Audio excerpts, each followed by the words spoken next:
banyak kata-kata kalimat majas, tapi tidak ada keterangannya. Kira-kira kamu tahu nggak majas itu? Aku juga kurang tahu majas itu apa sih ya? Ya, apa ya? Kalian lagi bahas apa? Kita lagi ngebahas tentang majas, tapi di sini tidak ada keterangannya.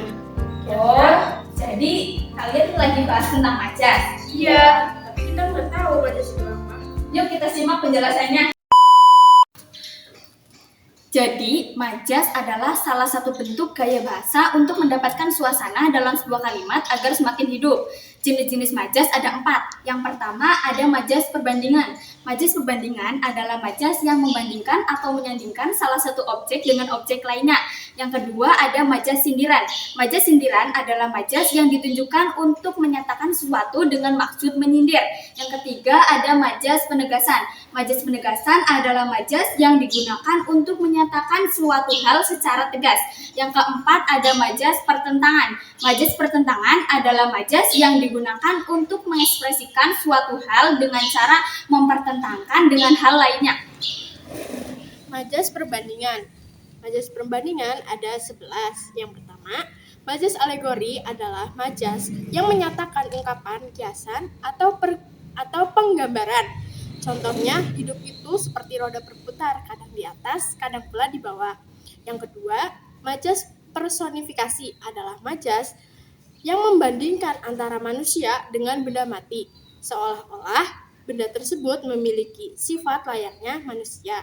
Contohnya, deburan ombak memecah karang. Yang ketiga, majas metafora merupakan majas yang memakai analogi atau perumpamaan terhadap dua hal yang berbeda. Contohnya, anak itu dikenal sebagai kutu buku di kelasnya. Yang keempat, majas metonomia menyatakan suatu hal yang memakai kata lain yang punya keterkaitan. Misalnya, sebuah merek dagang, dan contohnya, jemaah haji Indonesia pergi ke Mekah menggunakan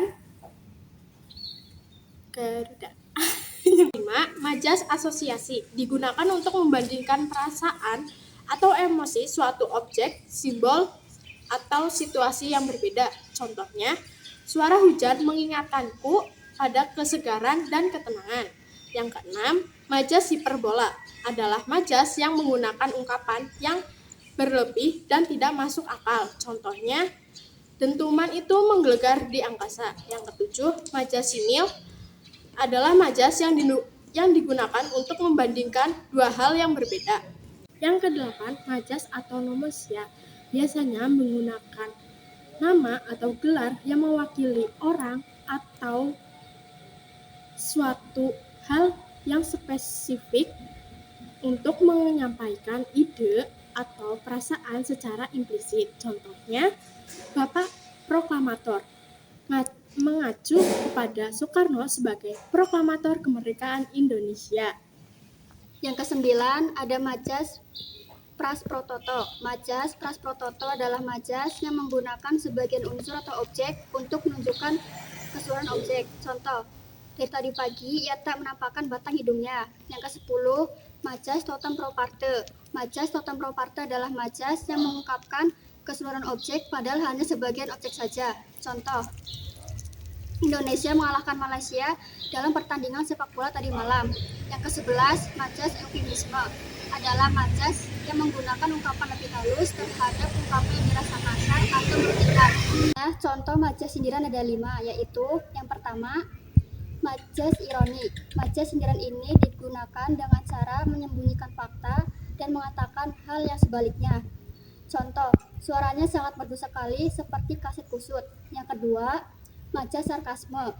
Majas sarkasme ini bisa dikatakan sebagai majas sindiran yang kasar.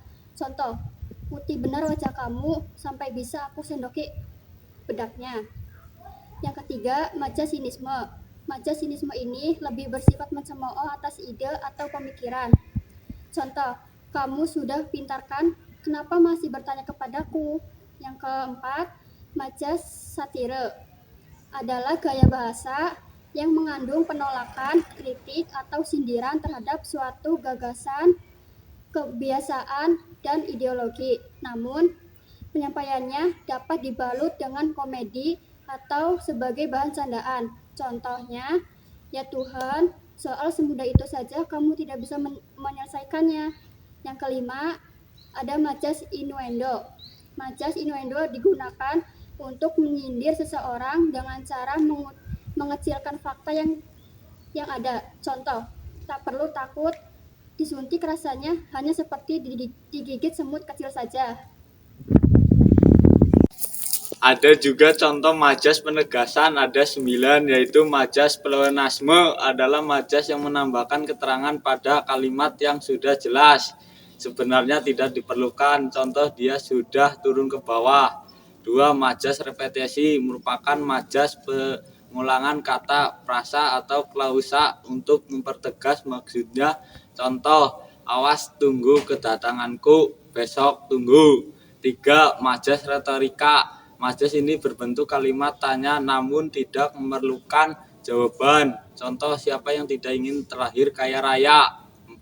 Majas aliterasi adalah majas yang menggunakan pengulangan huruf konsonan pada awal kata. Contoh, beli baju biru bersama Budi. 5. Majas metomia adalah majas yang menggunakan kata atau frasa untuk mewakili suatu objek. Contoh, Yonas dikenal sebagai anak kutu buku di sekolahnya. 6. Majas simbolik adalah majas yang menggunakan simbol atau lambang untuk mengekspresikan suatu ide atau perasaan. Contoh, mawar merah simbol cinta yang romantis. 7. Majas paralelisme adalah majas penegasan yang menggunakan pengulangan kata, pengulangan ide, memiliki struktur, ritme, atau gaya yang sama untuk menekankan ide atau perasaan. Contoh, siang hari adalah untuk bekerja, malam hari adalah untuk beristirahat. 8. Majas tautologi adalah gaya bahasa merupakan penanggulangan gagasan, pengataan, atau kata-kata secara berlebihan dan tidak perlu.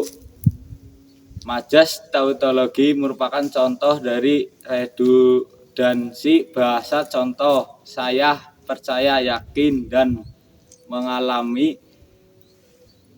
kalau Tuhan selalu bersama kita. Majas kiasmus merupakan gaya bahasa yang berisi penyulangan sekaligus kebalikan inverse dari susunan antara kata dalam satu kalimat. Contoh, sering ditemukan dalam keseharian kita. Orang pandai merasa dirinya bodoh, namun orang bodoh merasa dirinya pandai. Contoh majas pertentangan. 1. Majas litotes merupakan majas yang menggunakan ungkapan penurunan kualitas untuk merendahkan diri. Contoh, silakan datang ke buku yang kumuh. 2. Majas antitesis adalah majas yang menggunakan dua kata berlawanan untuk mengungkapkan suatu pertentangan. Contoh, dia adalah cahaya dalam kegelapan, juga bayangan dalam cahaya. Adalah majas yang mengandung pertentangan antara kenyataan dengan fakta yang ada, tetapi pada kenyataan mengandung kebenaran. Contoh, daerah ini tandus tapi penduduknya makmur. 4. Majas anakronisme adalah majas yang mengandung ketidaksesuaian antara suatu peristiwa dengan waktu seharusnya. Contoh, di zaman sekarang bayi baru lahir sudah mencari uang. 5. Majas sinekdok adalah gaya bahasa yang menyebutkan sebagian untuk seluruh bagian atau sebaliknya. Contoh, semua mata tertuju padaku, membuatku gugup selama pertunjukan. 6. Majas oksimoron adalah gaya bahasa yang mengandung kata-kata berlawanan dalam satu kalimat. Contoh, kini atau di hatiku bertembur baur. 7. Majas kontradiksi interminus adalah gaya bahasa yang mengandung sangkalan dari pernyataan yang sudah dijelaskan sebelumnya. Contoh, semua peserta lomba sudah siap kecuali perempuan itu.